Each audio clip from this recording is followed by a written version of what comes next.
Okay, new research from your sales eatery assure one of the findings, we'll go into several, but the first one is you reveal that more women view security as a shared responsibility than do men. I'm just intrigued as to sort of how you came across that. Was that something that you were looking to discover, or it was a sort of coincidence? How did that come about, if you like? That was purely coincidental. Obviously, in terms of the data we've got back, it can point to a man and woman thing, but I think it's also be interesting to look at if that breaks down by different job roles, different other demographics in terms of age. But that's kind of stood out as one of the key findings, definitely. And in terms of other things, I think you found out, and maybe not too surprising, but there's virtually universal concern when it comes to AI and security. Clearly, everyone's talking about AI, but quite a lot of people are a bit nervous about it. But yeah, just tell us what you uncovered there. Yeah, so obviously there's been huge adoption in most businesses. People looking at it as as a as a good tool to try and make themselves more productive, but not necessarily for following kind of corporate guidelines. Not always being clear guidelines, or at least well understood in a lot of cases, as to the safe use of these tools. And IT teams and security teams struggling to keep up in terms of not blocking employees from kind of being able to make the best use of them, but while also making sure that data is not escaping out the business. So yeah, bit of a concern there all round. Yeah, and similarly, I guess concerning is the fact that I think that nearly all of the companies that you talk to have experienced a security breach, and the number one sort of cause was identified as employee error. I know that can be defined maybe slightly differently by different companies, but employees seem to be pointed out as being responsible for these. So yeah, tell us, whether that's fair or what's going on there, if you like.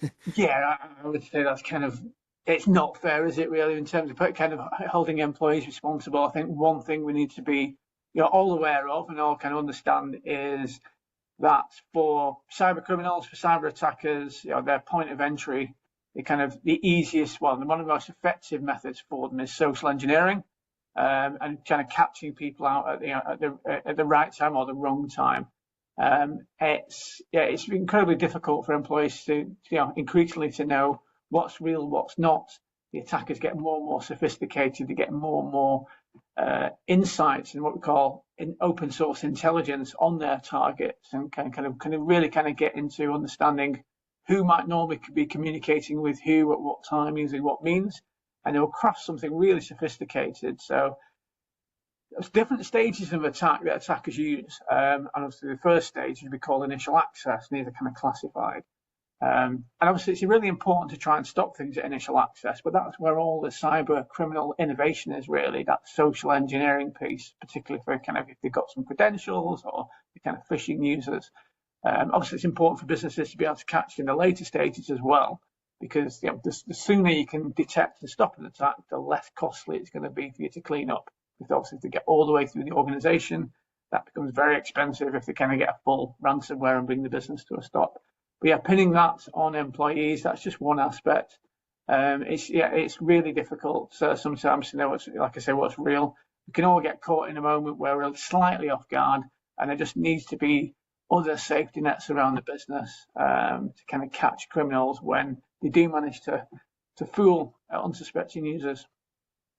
Yeah, and maybe one of the reasons why the users are slightly more vulnerable is I think your research reveals there's a bit of a gap between what employers think they're doing when it comes to cybersecurity training. They think they're doing a pretty good, comprehensive, effective job, and I think the employees suggested that they weren't quite as convinced that they were being given as much education. Is that a fair summary of the situation? Yeah, I mean, that's obviously what the data pointed to. It's been I guess it's how those feedback loops in those organizations are working. So to create security training plans and kind of put them out there. What's the percentage of completion? If you're getting this like 90% of users are going through the security training, and then you're chasing up the remaining, then you're ticking a box. But understanding actually how effective that is, and whether the employees or the training participants really understood how to take that forward, or if they're just kind of like getting an email in their box saying you have to do this, so get it done, it's out of the way, can forget about it now. It's a whole kind of different set of scenarios, and it's that it's the culture thing, isn't it? About Are they really bought into it? Do they kind of understand that this is a threat to the business, or is it just a task they've got to scratch off a list? Yeah, and maybe just sort of concluding this a little bit, in terms of the employees, again, I know we said earlier that it's a bit unfair to blame employees specifically, but that if they think they've been responsible, or the company tells them to be responsible for a breach, and they therefore have to undertake, some corrective training or whatever. But the overall culture, that blaming culture, encourages individuals maybe to sort of go slightly off piste to do their own sort of security measures, to cover themselves. How much of a potential problem is that for individuals to think, well, if the company's going to kind of blame me, I'm going to have to look after myself and maybe not, go beyond what the company's sort of policy is. If you see what I mean, what's happening? Yeah, I mean, if it's not a kind of an inclusive, let's all learn together, and people feel that they're going to be pressured and they need to kind of detract away from the standard processes and find their own means, that obviously potentially opens up more attack vectors in a way. Because if the IT and security team don't have visibility on different controls being used, and people are kind of bringing their own ways of working, own potential tools into the workplace, that are not kind of under that kind of corporate guidance, not being risk managed, there's potential opening there. So yeah, it's the kind of the culture that's inclusive and everyone kind of like is feeding back and sharing what's learnt, and you understand that things happen, and when they do happen, it's there shouldn't be a blame culture. It should be a learning exercise for everyone. And maybe one of the main, if not the main, finding the research, it seems to be you concluded that there is a need for different approaches. Back to our sort of first point around women, viewing security as a shared responsibility more than men.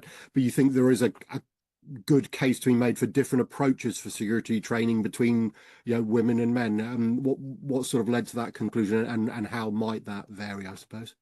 Yeah, so how taking the last part, how might that vary? Obviously, different people have different learning styles, whether it's across genders, age groups, so different personality types, and whether that's a challenge-based, gamified leaderboard type scenario, or whether it's more a relatable stories. Maybe if you were to kind of break that down by teams, for example, if you think about what might the different learning approaches be between like a finance team, a marketing team, and a sales team. I mean, sales typically might be more kind of leaderboard, challenge oriented, where finance might be more kind of follow the guidelines and the rules, and marketing might be more relatable stories. And that can break down into genders as well, and it can break down to different age groups. Obviously, the younger generations tend to be much more self-serving in terms of apps. So I think it's important for organizations to think about how important it is to kind of make sure everyone's got the right learning style, mix it up a bit across them all, and see which teams, which roles kind of prefer which, and come up with ways of measuring which are the most effective. Obviously, there's always follow-up measurements in terms of simulated phishing attacks and tabletop scenarios. And those are good exercises to learn, okay, how effective is your training actually been versus the training's been done, therefore we're all okay. Okay, and I think the research you do conclude, or you produce 4 recommendations. I don't know what you talk about there was covering that, but perhaps you could just tell us what those 4 are in terms of what the cyber risk owner, I guess that's the employer, needs, what you're suggesting could help them with this. I guess the culture is the main thing, but yeah, just talk us through those 4. Yeah, I mean, so the culture, obviously, it's making sure, or at least trying to bring kind of people at the coalface into helping. How can we kind of deliver this training? How can we deliver these updates? It works in a way that's best for you. What are you seeing? What are your concerns? How can we kind of get you involved in the policies to make sure that it's being effective and you're not seeing it as hindering your ability to do your job in the best way? And I think that's one of the concerns that one of the reasons that a lot of kind of security policies tend to try to get bypassed, because sometimes it's seen as being overly restrictive. So to get beyond that, kind of bring key representatives from your team into that that policy making process. And then another one, obviously, is I personally still think after 20, 30 years, the user experience around security is still terrible. We still put far too much responsibility on end users for setting passwords, rotating passwords, all those kind of things. We need to be much better safety nets. Users need to feel it's kind of not all on their shoulders. So yeah, in terms of putting the technology in, if things do happen, they're detected quickly and contained quickly, I think is really key. And getting support around that and getting feedback and making sure the users kind of feel bought into that process. Okay, maybe just before we finish, I know the company's been busy in a couple of other areas, so perhaps it'd just be good if you can give me an update, couple of recent news stories. I think the first one, you've announced a partnership with Validato, so yeah, please tell us what's going on there. Yeah, sure. So we as a specialist threat detection response provider, we kind of focus very much on, we are very specific about pulling in different signals, analyzing them, and detecting when there's attacker activity and containing it. The signals we kind of bring into our own SOC platform. So we work with different technology providers to kind of validate that and bring signals in. So what Validato does to expand kind of the coverage we can provide in the cybersecurity lifecycle, it's a attack simulation tool, and we can use it to validate, to confirm that the detections that we can provide for a particular client for certain types of stages of attack, that they will actually be detected. Our clients can use it to confirm the effectiveness of our service. We can, as this new threats evolving in the landscape, we can build attack scenarios into the platform and test them very quickly, identify gaps in our kind of customers' detection surface, and then work with the clients to kind of help bring them up to the level that the kind of all the latest threats are covered in terms of what we can detect and contain in their environment. Okay, and I also believe you've had an investment. I don't know if it's an investment round or just investment from BGF. So it'd be good to understand sort of how that's come about, and I suppose where that money might be directed, if that's possible. Yeah, sure. Yes, BGF, one of our original investors. This is a second round of investment. Obviously, we've experienced a lot of growth over the last 12 months. So we're going to invest quite a bit in research and technology and innovation. To kind of, obviously, we need to continue to build the SOC platform, continue to kind of keep it up to date, enable it to scale, so that we can kind of do more with the analysts and the teams we've got. So yeah, kind of building out the technology capability in R&D is a key thing we need to do. Okay, yeah, and so to sort of finish up with, be good to understand what E2E Assure is, what is on the agenda, what you can share. Clearly, there'll be some things that are under wraps, but what's can we expect from yourselves over the next year or so, if you can share? So we're doubling down on our threat-led approach. So threat intelligence, picking up signals, from the dark web, from cyber deception platforms, integrating that into a coherent whole to provide as much predictive, containment and in terms of understanding when threats might be coming down the line to our specific clients in their specific sectors based on their profile, enabling them to understand better through their supply chain based on that tooling that we have.